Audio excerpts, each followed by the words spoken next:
What can we do to stop you? Basically, we need to know what is going on. Burying our heads in the sand is the worst thing we can do, because they are more than halfway through their plan, and won't give up, unless they are forced to. If you all refuse, or a lot of you refuse, to take part in our control mechanisms, then our plan won't work. You could all refuse to use credit cards and bank cards, and then we haven't got leg to stand on. What is the most important thing anyone could do to stop you, and keep the planet to themselves? Write like crazy, and that will do it. Refuse all credit cards. Campaign for a pin, if you use credit cards. Refuse to send your children to school. Expose the top dogs.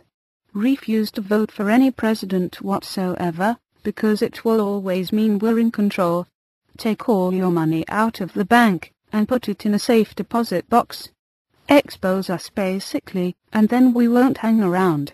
If you don't use a credit card, then we are not going to be able to do away with money, and if money is still there, we can't implant you, and without an implant we can't destroy you.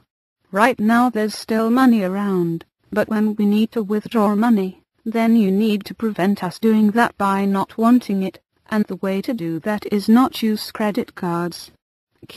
How are you going to get rid of money?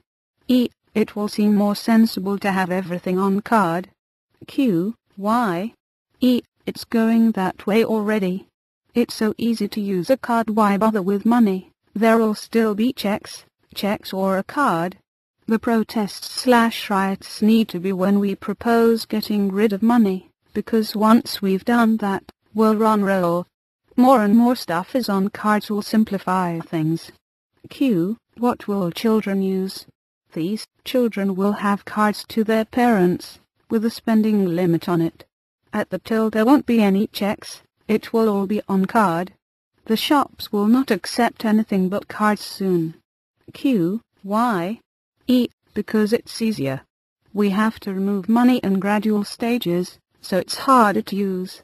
Cash machines are not safe. People will start getting mugged at cash machines. The machine will swallow their card more easily. They've got no card for another 20 days. The banks are open at shit hours. You've got to take time off work to get there. Huge queues at lunchtime. We'll make it a damn sight harder to get your cash. They'll invent something else, and it will seem like the ideal way of purchasing. Like an identity card, it will give you everything you need in one card, but then of course it will be converted to an implant, because they'll get lost.